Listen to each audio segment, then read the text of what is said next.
the background is that from November the 11th, all care home workers in England will be required to be double jabbed against COVID-19 as a mandatory condition of their deployment in a care home setting. Earlier in the summer, the government ran a consultation about introducing this policy, and the majority of respondents to that consultation, including from care home workers, were opposed to it being introduced. Yet the government went ahead, and a lot of the objections that people made weren't taken on board. The reason that this has become more prominent in recent months is that the introduction of the policy is forecast to exacerbate staff shortages in the sector as a result of some care home workers choosing to resign due to the introduction of the policy, but also as a result of the remaining unvaccinated come the deadline and therefore not being able to work in a care home. It's proved controversial because all of the evidence suggests that the way in which you drive up vaccination rates is to persuade people, it's to listen to their concerns, it's to reassure them, and it's to remove any potential barriers that may exist to people getting vaccinated of their own free choice. Research also suggests, and indeed shows, that pressure that is put upon people to get vaccinated, for example in this case in the form of making it a condition of employment, can reinforce people's concerns and make people more vaccine hesitant, not less. So it's proved controversial because the way in which this policy is being introduced goes against what the evidence tells us would be successful. Lastly, it's controversial because as a result, all of the forecasts, including the government's own, as well as emerging evidence from employers, is that as a result of it being introduced, this is going to make the staffing shortage crisis in the care sector worse. My paper argues that if we're to understand the issue of mandatory vaccination and its potential impact, we need to see it in the context of a low-pay, poor conditions employment model that sadly too many care home workers in England experience. And we need to see it in the context of a sector that's been underfunded for decades and is connected to that employment model. These issues can't be bracketed off as separate somehow from mandatory vaccination.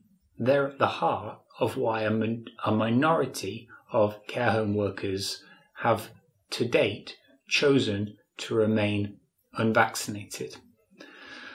That employment model sees a lot of care workers receive pay that's at or close to the national minimum wage. There's a high prevalence of the use of 0 hours contracts in the sector, which means that a lot of care home workers have unpredictable and unreliable schedules in their hours.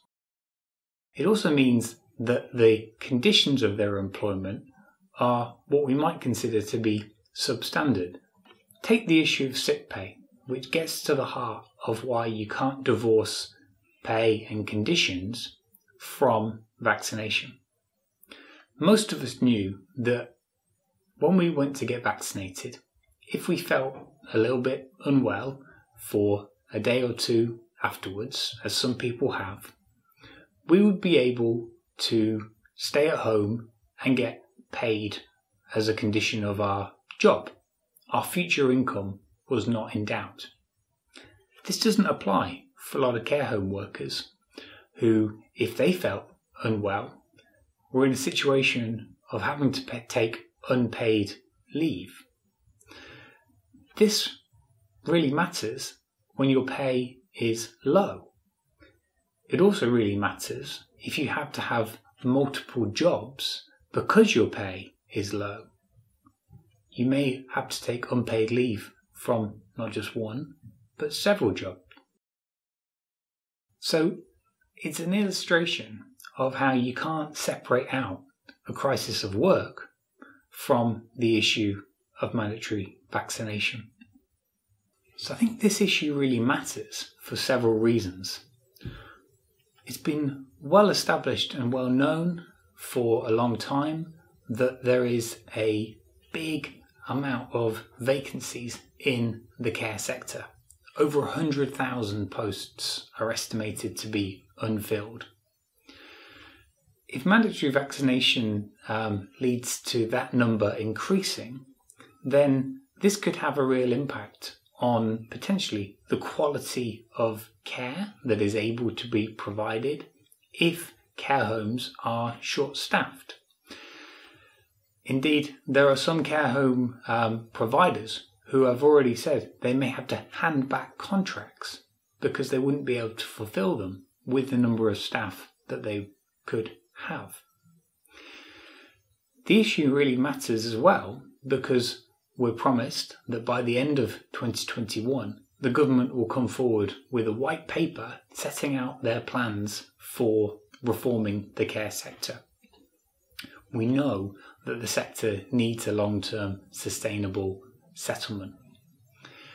For that settlement to be successful, we're going to need all stakeholders in the care sector, including care home staff, to be involved and listened to in the planning, the design and the implementation of future reforms.